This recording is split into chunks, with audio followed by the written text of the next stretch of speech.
Hello, and welcome to an audio recording log provided for the Foundation staff by BubCorp. This recording has been created for personnel which are unable, or in some cases unwilling, to read the appropriate materials for various skips in the Foundation's possession. This recording is intended to be an adequate replacement for reading the specified articles in their entirety. Please send any feedback about these recordings to your designated BubCorp representative, and please have a wonderful day. Item Number SCP-040 Object Class Anomalous Human Containment Class Active Hazard Rating Yellow Standard Containment Policies 2-person residential module. No amenity restrictions. Access to site library, recreational facilities, cafeteria, and public areas. Supervised. Dietary restriction. Mild peanut allergy. Youth educational curriculum enrollment. Drs. Abernathy, Logan, and Izawa. Bi-weekly psychological review. Dr. Abernathy. Schedule B experimentation plan. Special containment procedures. SCP-040-1A, 1C, and 1J have been approved to remain in the containment chamber with SCP-040 for purposes of the subject's mental well-being. Security Chief Special Order 392-5. All other entities modified by SCP-040 during testing are to be disposed of after study according to standard biological specimen clearance protocols as outlined in document CDP-BIO-EN-1. Description: Date of birth, circa 2000. Subject claimed to be 8 years old at date of capture. Place of birth, unknown.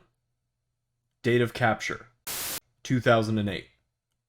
Height, 111 centimeters.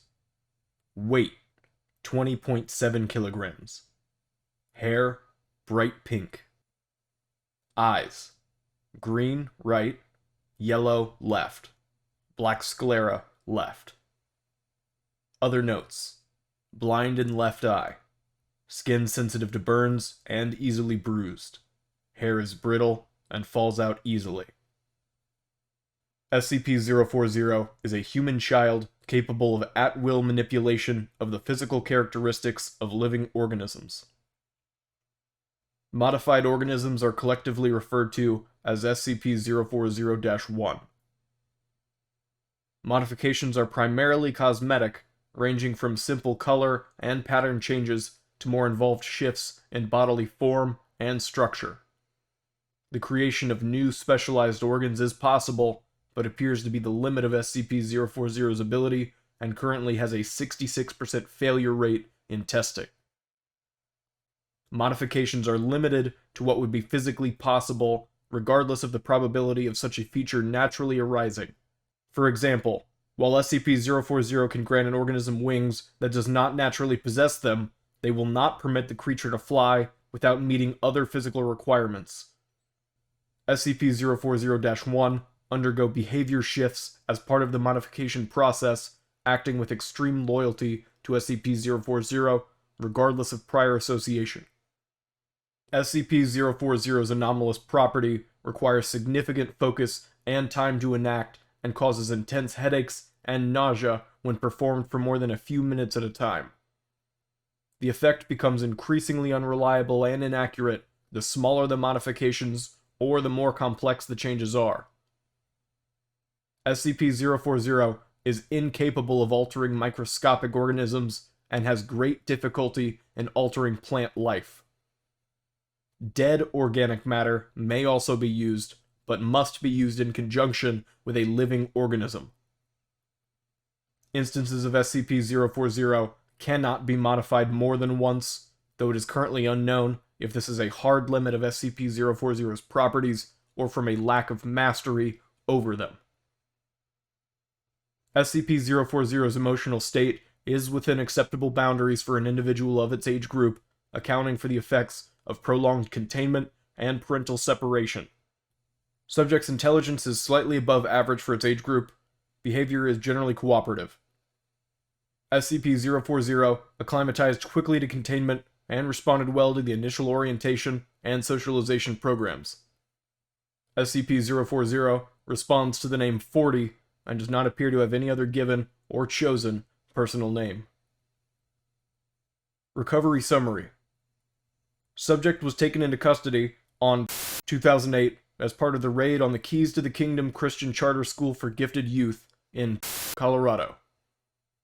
The raid's primary objective being the capture or execution of a former CIA operative who had previously worked alongside Foundation intermediaries as part of Project Black Book, Project Smilodon, and Operation Stargate from 1967 to 1971 was successful. Was terminated on site and disposed of without incident.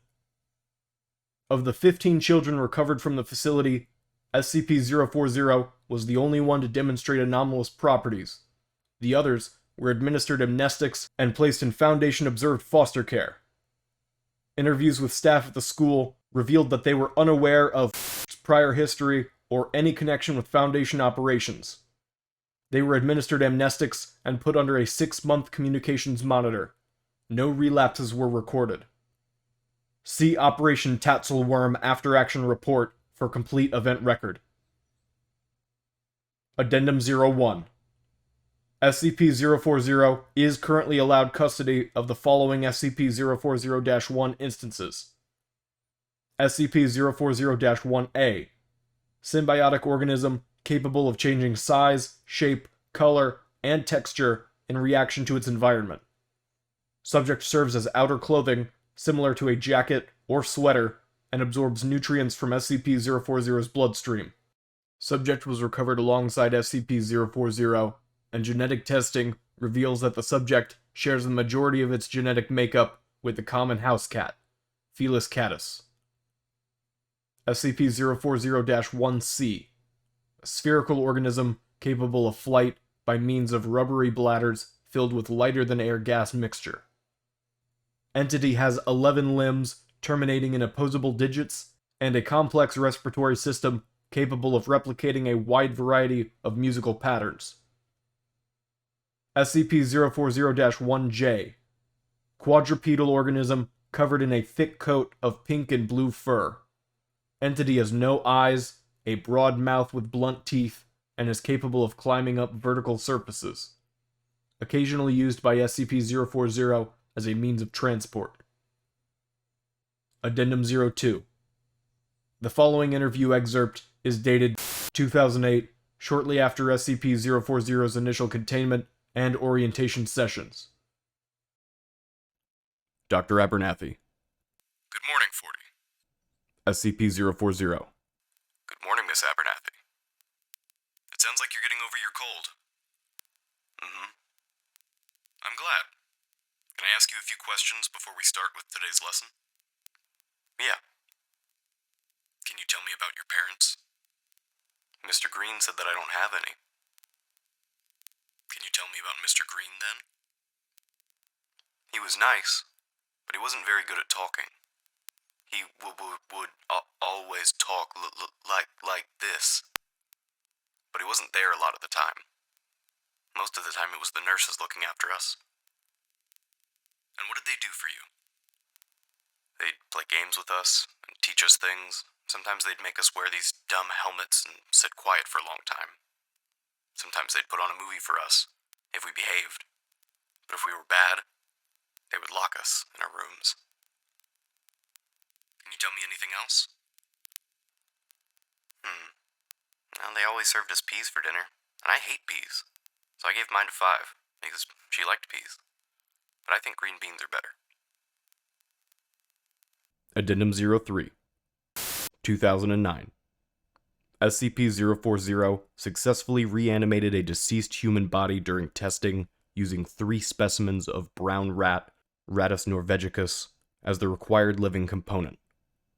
Resultant subject retained no memories of previous life and was judged to be of the approximate mental capacity of a human toddler.